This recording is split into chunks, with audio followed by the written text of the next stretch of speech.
because I have three people who have dedicated the majority of their lives, their professional lives, to solving this problem in many ways. Wendy Gruhl, anybody that lives around the city of Los Angeles understands her devotion to public service. She was only the second person in the history of Los Angeles that made it into elected citywide office. She was the second district council person. She was my council person and fought mansionization like a gladiator. And she went on to become President Clinton's executive director of his homelessness mandate. And she's been with LASA for many years, and I'm going to talk to her about it. Katie Hill brings a great Washington perspective to this. My question is, are they paying attention to homelessness? She was a congressperson in the 26th Congressional District for the state of California. She was the executive director of PATH, and she's currently the executive director of the Union Station Homeless Initiative. This is Myra Chavez, who is the divisional director of the homelessness mandate for the Salvation Army. I want to ask you a question right off the bat, and I hope it's not too difficult for you. What is a division? How big is a division, and where is the division, and what are the boundaries of the division, and what do you do with the division? Oh my goodness, that's a really good question. The division encompasses 9 counties, all Southern California. We have services all the way from San Luis Obispo, Santa Barbara, Ventura, San Diego, Imperial, Riverside, San Bernardino, Orange County, and LA. So, yes, that's homelessness. Wow, you have a large responsibility. Yes. We're so happy. Yes. So Wendy, let's get to the hard question first. What happened to LASA? What's going on? Yeah, okay, so being on the LASA Commission for many years is in the no good deeds goes unpunished category. I've tried to leave many times, and the mayors have both been convincing to stay to help, and I think partly because I was there when LASA was established and when the city, when I worked for Mayor Bradley, as you may remember, sued the county of Los Angeles and on the issue of homelessness, and I was not part of the actual settlement, but part of the discussion was we should create an entity that was going to be able to coordinate the city and the county of Los Angeles. And so that was when LASA was born. It has changed over the years in its focus and funding, and I think that's partly, and both of you can, relate to that, which is whether it was COVID money or other kinds of state money, and the increase in, at that time, Measure H, but now Measure A, was a huge increase in the amount of money that was coming to this region and went to LASA. I think right now, as the mayor said, and we're in a very similar position, I'm not about creating more bureaucracies. What I am about is simplifying the system as much as possible and believe change needs to happen. And so right now, as they are making the move, LASA will be changing, and Katie Hill was on LASA, and she was there for a while and was my, a great partner in that way, and trying to figure out how we still coordinate. And I always say to the individuals on the county side, the most important thing for me is to make sure that we are serving our clients, that whatever change happens, we serve our clients. We serve our individual nonprofits that are represented, and that they can stay afloat. And lastly, that we also protect the many people who have been working at LASA and working very hard on homelessness, that they're not thrown to the curbside. And so at this point in time, in the next, and stop me if this is earlier, I was only here for a bit of it, it's been talked about, but at the end of this year, the new department is supposed to be established in the county of Los Angeles. It was voted on by the supervisors. They've selected someone for the county, and that some of the programs will move into December, and then at the end of June, all the money from LASA that we currently have from the county will be moved over as they look at which program should be moved over to that. And I just want to add, so I can't remember how many times I've come. I think every time that Andrew has asked me, which I don't know, is 3, 4, 5 years, to this event. But my engagement, as many of you know, was because of Judge Harry Pregerson many years ago, and he also, he was even stronger in the Salvation Army than you were, I would say. And always wanting to make sure. But there was a first, and it reminded me when the mayor said this about rounding up people and what we were going to do, and just getting them off the street. Salvation Army stepped up to the plate.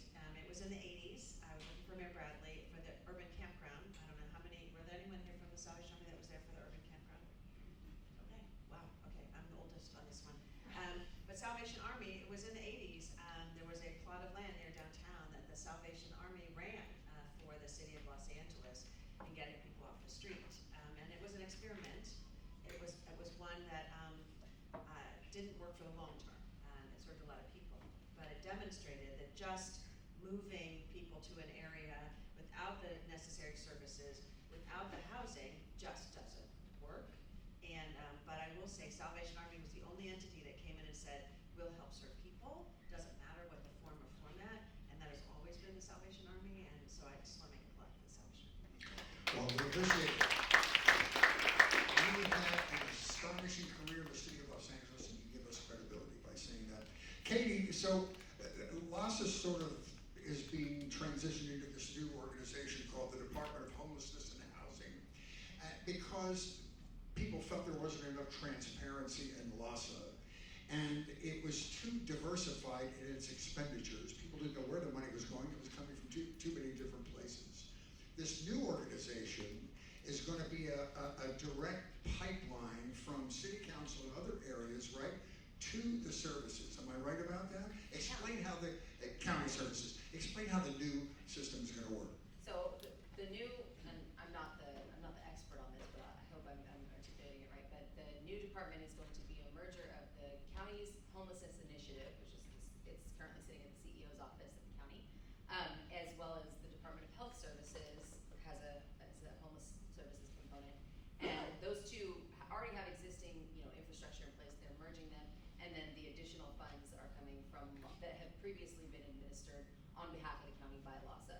I think that it's true that it's complicated. Homeless services is confusing to a lot of people. It's complicated there, especially in the last several years, last decade. We've had many different funding sources that come in, and even before Measure H or Measure A, or before all the state funds came in, it was confusing even back then. So I do think that there's a lot of it's hard when there's an in-between agency or entity of any kind, and so I understand the desire to have a direct line on behalf of the county to be able to do it themselves.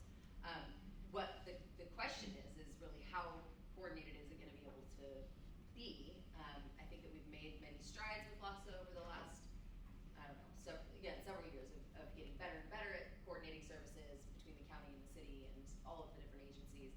I worry that the funding cuts that are happening to our system overall are going to make that even harder. And we're just at a time of great transition, confusion, uncertainty, because of all of the different things that are going on. So it's worrying that this is happening right now. Actually, I was appointed to the commission shortly before, and without the knowledge that the county was going to be making this motion to create the new department. So it was just interesting timing, and I think it took some folks by surprise because it didn't feel like it felt a little bit rushed. But I think we're here to do everything we can to make it successful, and we need to be rooting for LASA. We need to be rooting for the county agency. This work is too important for us. I think the transition, Wendy, you'll tell me if I'm right, to the new organization completes in July, right? They're doing a piecemeal. And then the new organization will have one office, which will be in the Hall of Records.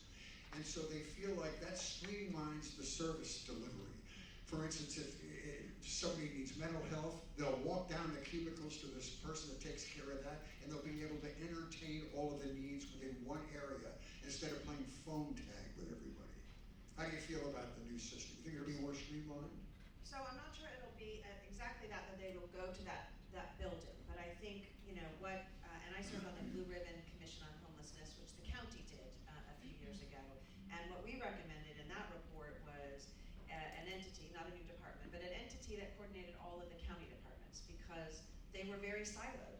You had mental health, you had health department, you had all these other areas, and they weren't coordinating in the way that they wanted, that they needed to necessarily. And I think it's important to note that what the reason for LASA at the time was federal government was the largest source of funding that we were getting in Los Angeles for homeless services, and it was coming to LASA because they are the COC, which is required by federal law. Though that money will still be coming unless something changes with the federal government, which any day could happen, but is coming through LASA. So that amount of money will still come through there. And the idea was that there be coordination. So no matter what and how this is it is still critically important for a provider, and including that in Symposium Army, that they know that there's gonna be a leveraging of the dollars. And so that piece will still exist. LASA will have state money and federal money. At this point in time, I'm not sure what Bob said, they're looking at options, but it still may have the city money. And the county money will be over there. So that coordination will be necessary. What will happen, hopefully, is that the outreach and the programs that the county is funding in the mental health, because we all know that so many of the people who are on the streets these days are, have mental health issues, addiction issues, and those programs are being funded by the County of Los Angeles. And so the hope is, with this coordination there, that they will be able to, like a Bob Blumenfield, will be able to call and say, I have a homeless encampment in this area, this is what we're gonna do, we're gonna coordinate with all of the various agencies. And I just wanna say for the mayor who was here today, and she was on fire on this issue this morning, that we did see the numbers decline this year in the number of homeless on the street. That is in direct result, I will just say, of the coordinated approach with nonprofits, with the county, with the leadership of the mayor on doing Inside Aid Safe and other programs, because there were some, to be able to get people off the street in a way that doesn't get them back on the street. We cannot just move them around like we used to do in the city and county. Will decades budgets ago. change up or down between LASA and the new organization? To be determined, I think, so that, Measure A is based on, the tax, and so right now, they're not sure if that tax will be at its current level, in addition to the bed costs went up, so that means, if you only have, let's just say, 500 million, and the bed costs were at $60 and now at $80, you're not increasing the number of beds, you're just having to live with that, still it's $80 out of that 500 million, to be able to do per night. So the hope is that the leveraging of the dollars, that's the most important thing that you will hear today is, I don't care where the department is, what agency you are, it needs to be that there is a leveraging of the dollars and a coordination that makes it easier for the providers to get their money, and to be able to provide the services. Because in both instances, the money that LASA has and the city has and the county has, a large portion of it goes to the nonprofits to operate these programs, and it has not been a system, and I'm not here to defend, I'm just saying, I'm not here to defend LASA one way or the other, but a lot of times as we talk, it wasn't necessarily LASA's fault that they weren't getting the money, it was the county or the city that wasn't getting the money to LASA to give to those nonprofits. One thing that makes me proudest to be involved with the Salvation Army is the work they do with homelessness, particularly the Metro Advisory area. So just give us an overview, give us a state of the Army on what we're doing lately, and everybody knows about the Bell Shelter and all those ongoing programs, but tell us something we don't know about the Salvation Army mandate. Thank you. Again, I'm grateful to be here this morning, especially with our panelists. It's always an honor. And really with Salvation Army, we stay focused and true to our mission. That's what we do, right? We preach the gospel of Jesus Christ. We meet human needs without discrimination. And regardless of what is happening around us, again, we stay true to that mission. We have around 24 programs currently in operation in just Los Angeles counties. We provide over 500,000 shelter nights a year, just in Los Angeles. And we understand that regardless of what's happening in our surrounding areas, again, we need to stay focused and ensure that we're providing the best level of care that we can across all of our programs, and that we support the best way. One of the things that for me is sometimes challenging that I hear, well, there's, this change, that change, this move, less funding. And at the end of it, I tell our directors, which a lot of them are here this morning, and I want to do a shout out to them because they're just amazing at what they do. Truly amazing. Is that we focus on exhibiting and giving love. That we show every single one of our participants that they matter. And that they count, and that they're not just a number, because we forget about that, right? We focus on outcomes, how many people we're serving, and how does that look like, and with everything else. But at the end of it, these are lives that matter, and so we stay true to that. We want to make sure that the Army continues to support them in every level that we can, and that we provide the best practices, the best care within all of the programming, because we have, again, a TAY, our transitional youth shelter, we have our family programs in Whittier, we have our all men's, drug addiction program in Hope Harbor, in downtown LA, and so just an array of different programs. And for us, is just to continue to stay focused, innovative, and supporting all of our partners, all of our service providers that work on alignment with us, and support our county and our city. Well said. And at the end of this discussion, you're going to see a QR code, and if you'd like to learn more about how the Salvation Army helps in the homelessness fight, you can just scan the QR code, and it will help you connect with other like-minded people, not only with the Army, but part of your mandate is to partner with other nonprofits, right? Because we being the Salvation Army, can't fight this battle alone. So who are some of the other organizations you're involved in? Everyone. We partner with the Department of Mental Health, we partner with the Department of Health Services, we partner with PATH, we partner with Union Station, we partner with everybody because we understand that this is not a problem that we're gonna solve just Salvation Army, right? This is, we need to be collaborative, we need to work together, we need to be united, we need to be on that same team because if we don't, we just won't make it. So the issue is too large and we need everybody's support. Thank you so much. Katie, we hear about county and city budgets and the measures for homeless, but you've been in Washington. How much of an issue? A lot of this is perception. How much of an issue is this in Congress? Does it get short shrift in light of all the other problems that we have? And how much financial help do we get from Washington with our local homeless crisis? I would say that while I was there, it was a topic of conversation. It came up a lot because that was in 2019. Yeah, 2019. There was more and more homelessness. We were starting to see more and more of it in cities and communities that were not used to it, right? In LA, we've been dealing with this issue for decades. Some areas it was more fresh, and I think that we've seen the numbers across the entire country go up because of the cost of housing going up. So more and more people were talking about it. They were saying, oh wow, you worked on homelessness before, what do we do? And there's never a simple answer. I don't think that the federal government is going to, in the near future, really do much around homelessness. I think that I'm concerned about our continuum of care, our LA continuum of care, because there's a new NOFA, Notice of Funding Availability, that's going to be coming through HUD, and there are different prerequisites that are going into place, that the administration is going to be putting into place. And I don't even know if the city of LA as a whole is going to meet those eligibility criteria. So I think there's a lot of unknowns in terms of what that is going to look like, how much funding we may lose as a continuum and as a region as a result of it. So I think, again, it just goes to this uncertainty. The federal dollars overall for housing and for supportive services are not going to be going up in this current environment. And it's really a matter of how much I think they're going to be producing.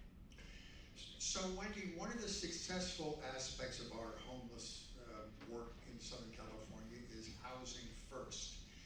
And so President Trump's new executive order is going to try to dissolve that and once again criminalize homelessness. Tell me what you think about these new programs and how much we're going to have to suffer from this new thing, getting away from housing first, which has already proven itself for many years to be a very successful program.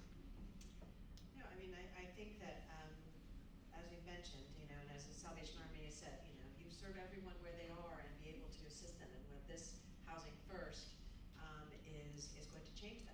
I think there may be other funding sources that will allow them to still do housing first, trying to parse that little piece of it of this is our housing first program, this is our HUD-funded program that is not housing first. But that may be a challenge there. And I think that what we have found is you need to meet people where they are and to be able to get them off the street. And as the mayor mentioned this morning, the fact why they have been, I think, successful in others is just you go out and it used to be in some areas where you go out to an encampment and you say, well, we only have beds for 10 people and here's all the rules of how you have to abide by, and the other 10 are going to not be able to go. And so the 10 people saying, but that's our community, that's our neighborhood, that's my spouse or my significant other, whatever it may be. And so I think anything that changes our ability to serve people where is gonna have a devastating effect in us being able to house people. And I'm sure Katie can, from a provider standpoint, be able to say that. But I think the other point on the federal level is, even now when we got our recent contracts for LASA that we had to sign, because the money was coming through there were new restrictions put on those funds that had never existed before. Most of it did not impact how we were providing our services, but the next set is probably going to have some of those requirements that will limit us to be able to provide the services we need to. Wow. So I don't know if you guys read this article in this recent Philadelphia Inquirer article, but it just came in my news thread. But they've had an experimental new system. They have the Section 8 vouchers in Philadelphia where you get a voucher. The problem is they didn't have enough vouchers for the people, and then once you got a voucher, it was often hard to find some place to live because landlords didn't want to be involved. Well, they have a new system. They picked 301 families, and they gave them cash assistance unrestricted for 2 years, where these people were allowed to pay their rent. They didn't even mandate where they spend it, but it ended up being a great success in keeping people in their homes and not being evicted. Have we ever started anything like that in Los Angeles area, where we just give them cash and let them fight for themselves and have a shot? And why wouldn't we try that? It works beautifully with them, apparently. So the idea of universal basic income is kind of, there's been some tests, I believe, maybe some pilot projects in our area related to that, but I don't know of anything at scale. Do you? No. Some of it they've given like a $500 to help them with, get through. I mean, we all know that the problem is that it is, and the hope is a focus for, in this new county entity, and La Casa, there's a number of groups, La Casa, the executive committee, the leadership table, LASA, but all focusing on prevention, because it's so much better if you provide someone with $500 to get them. They may have had a health scare, so they don't have enough money to get through that month, and then they get evicted because they don't pay their bills, and then it just becomes a bigger thing. I think I like the idea, and again, it would be a pilot here in Los Angeles as well, and maybe there's restrictions on how much of you get goes to housing, etc. But I think the biggest change should be also is getting landlords to accept these Section 8s, because again, there have been obvious issues over the years. I remember after the Northridge earthquake, and I worked for Henry Cisneros, and we were trying to get people, apartment owners, to take Section 8, and we had a big event and explained to them, you're going to get guaranteed money every month. You're going to get guaranteed. Who can say that now? If you even have someone who is signing a lease for you now, you can't get necessarily guaranteed they're going to pay you. The government will pay you. Yeah, they give them a credit card and they re-up it every month, and they don't have any stipulations, which I think is pretty good, I think giving you should them a try sense it. of ownership. Absolutely, and a shared responsibility with also some, of course, some kind of fiscal education on all those things about how to balance the budget, all do those things, but absolutely. All right, this is for anybody. You all have been working in the homeless area for the arc of your careers. Are we doing anything right in Southern California? Are there any minor or moderately successful success stories? I think we are. We're doing a lot of great things. Number one is, again, making sure that we have and we provide programs that have good resources, that are intentional, that are able to equip our families or individuals who are getting served the services, that we connect them, because we see great outcomes, with that. So I think most definitely, it's not an easy work. I mean, let me tell you, being in the front lines and operating these programs that are 24 hours a day, 7 days a week, including holidays, it's difficult. And when you have staff that are homeless themselves, that even becomes harder, right? And so for us, when we take a look at what we're doing right, is providing, number one, those employments for our folks, right? Advocating for them to be able to compensate them accordingly for the work that they do, being able to provide, again, adequate resources that are sustainable, that are good to all of our folks that we serve, and again, and we partner great, with our fellow colleagues, and so those are things that I think give us success. And again, we've been I've been with the Army for roughly now 17 years, and so we've been through the ringer. We have amazing times and some not so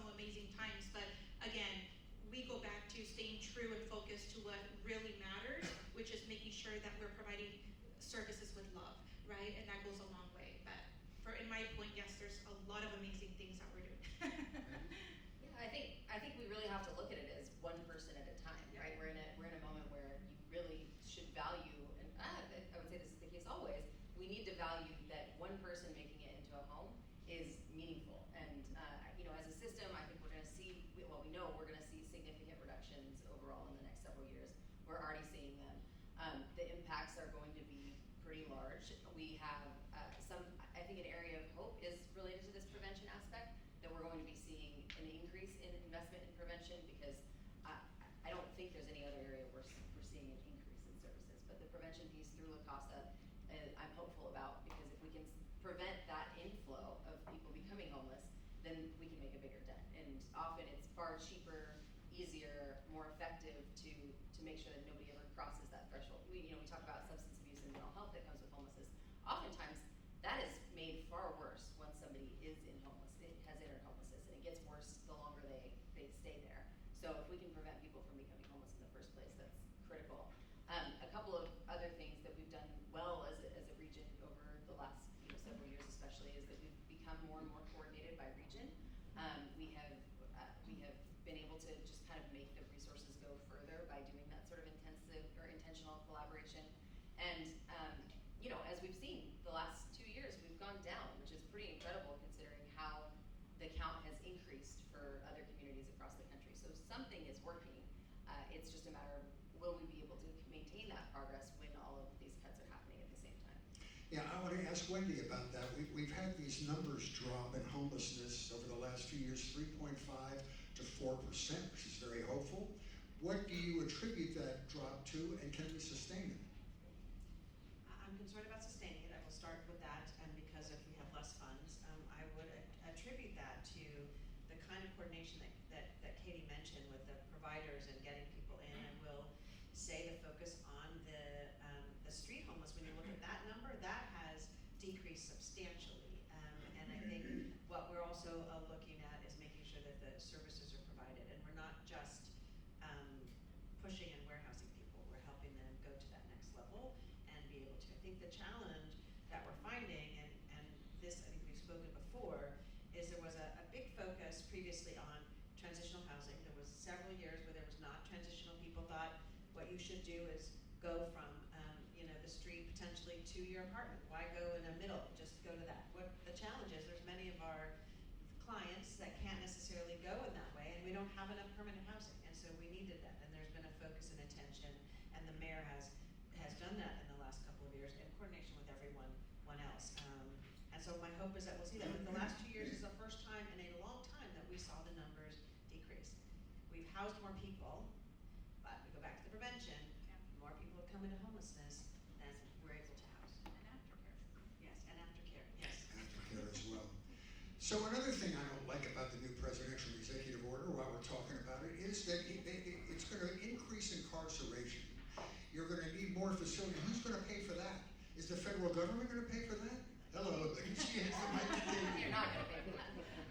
It's the cost of keeping somebody in a jail or in any kind of incarceration is far, far more than what it costs to provide housing, like to just pay for housing and services. It's extremely expensive, and no, there's no component of the executive order that is going to provide funding for that. In California, we have Prop 1 passed last year that is investing additional funds to substance abuse and mental health facilities, but I think that the number that have actually come online so far are very low, because building anything in California is difficult, and it always takes the money quite a while to actually start flowing through into the communities. So I'm really worried about that. We have this mandate that's going to be forced. Our hands are going to be forced somewhat through this HUD funding round that's coming up, and we don't have places to put people. I always, there's this idea that people are shelter resistant or service resistant, and I can tell you, when you go, if you have an outreach team that goes out, there's almost, and you say you have to come into services, or somebody's going to take your stuff and move you along. There's not a bed that's just there. There's not a place that we can just say, okay, come with us over to, anywhere, right? Like, let alone it be close to the community that they live in. But pick up the phone and say, oh, I have somebody from, you know, downtown LA who's ready to go into a treatment facility. That just doesn't exist. So I feel like there's a real misconception around, you know, how we're actually going to effectively do any of this. And it boils down to, we're criminalizing people, we're shifting them in and out of jails because you can't, even if you fully criminalize it, it's not gonna be a felony. You can't make it be a felony for somebody to sleep on the streets.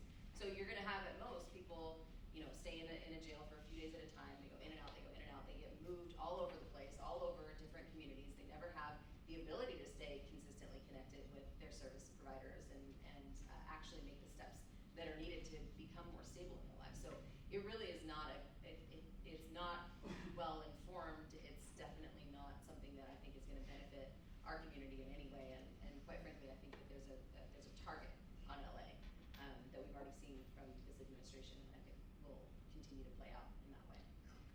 I think the mayor brought up a great point in her speech, which was, how dangerous and volatile will it get if they start using National Guard troops trying to police homeless areas where it's going to be no holds barred conflict?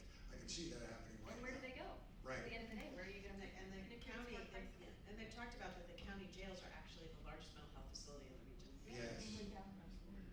Katie, I want to give you an opportunity to talk about the great work you're doing at Union Station. You're the CEO. Talk about your work. Thank you. So we are the largest provider in the San Gabriel Valley, Pasadena area. We have really increased our work because of the Eaton fire. So done significant work in the last year, really, in terms of helping people restabilize. We've got a whole stabilization program there. But the reality is, so 4,000 people is the number that we served in this past year. It's small compared to the Salvation Army, but we're proud of the work that we do. And our entire region is suffering because of the fact that we had a housing crisis to begin with. But on top of that, we lost, 15,000 units across the region when we couldn't afford that to begin with. So we were talking about Section 8, landlords being willing to take Section 8. That's not even, there aren't units that they can take, it's just not available. The vacancy rate's so low. For us at Union Station, we're working on advocacy related to how do we increase the housing supply. I think that that's going to continue to be a really important piece of our work. And at the same time, it's focusing on one person at a time, helping them address whatever their barriers might be and move into a permanent home and then keep that for the long term. So we can't look at it as, we have to look at those individual successes one by one, and I think that We've had an individual success in the San Gabriel Valley in Pasadena, this beautiful new homeless facility for the veterans. Talk about that, Marla. Yes, and actually we do great partnership and great work in Pasadena. We have our Pasadena Hope Center, which is a permanent supportive housing facility that we brought online roughly almost 2 years now. And basically, we work closely with the city of Pasadena, and we also offer vouchers for our veterans. And it's a 64-unit facility, beautiful facility that we've been able to acquire there and do great work. So we provide from case management, we work with our mental health teams, with our veterans, we work with our local community and our city to really, again, partner. And right now we're full, and we've been full after when we opened. Within 4 months, we were at full capacity. So the need is there, right? And I think that one of the things that we're really doing and continue to do is really partner with our communities, because again, there's a lot of questions and there's a lot of concerns, but we develop a good neighborhood plan, and we do community meetings where we meet and we partner and we get together with our local partners to be able to ensure that the service delivery is great and continue those services. And the food pantry. Oh, they have a food pantry there. It's a beautiful facility, isn't it, Lisa? It's gorgeous. I'm really, really proud of that. Well, we have about 5 minutes left. Does anybody have a question for any of our skilled panelists up here today?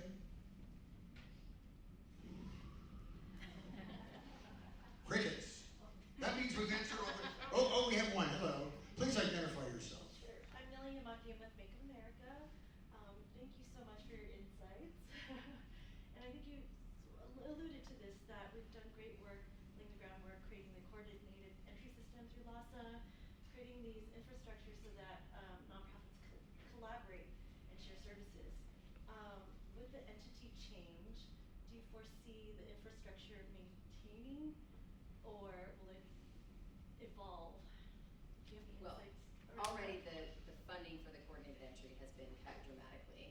So there's not, you know, organizations like ours who have been the lead in, we are the lead in SPA 3 in terms of coordinating services, but all of those funds have been reduced, and I think they're gonna be gone by next year. So anything that we're doing around coordination is kind of extra.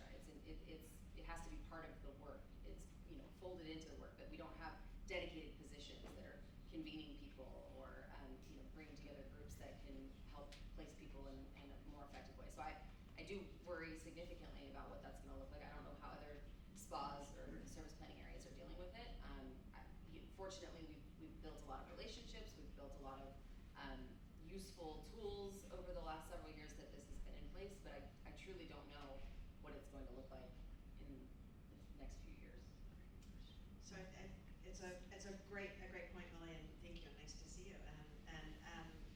So I think this year, one of the things that Katie mentioned was, you know, moving fast on some of these items, and this is one of those that I think there's concern that if there's not a little bit, I won't say a pause, but a coordinated effort and to see how, and I look at Amy over here too, how it's going to work. And so that as we go through this, that the voices of the Salvation Army, the voices of you that are leaders in the room, to the county and to LASA, which is, this is an important part. We want to make sure it's not lost. We want to make sure there's funding. I mean, again, one of the benefits, and I'm braiding it, is the funding at LASA was leveraging dollars. So the admin dollars that we would have received helped the whole system. Now those admin dollars will not be coming to necessarily LASA, will be going back to the county, and how will that be ensured? And the question that we've also been asking is, okay, we have a LASA commission. There are things that have to come through the LASA commission. You can appeal to the LASA commission. You can have a public conversation. Where will that exist in the County of Los Angeles to challenge a policy that may be done by the Department of Homeless and Housing? Because transparency was one of the questions, you know, how can you be the most transparent as possible in all of this? And so I think those are issues that we're gonna bring up as the transition happens, to make sure that things don't fall through the cracks and that there is transparency for everyone and how it's actually gonna operate. Well, I gotta tell you, what a great panel. And I appreciate all of your expertise and your articulate answers. And I just want to thank you all for honestly, your lifetime of service to solving this issue. It's not just a panel today, but you've done it your whole careers. You deserve to be thanked. Let's do it.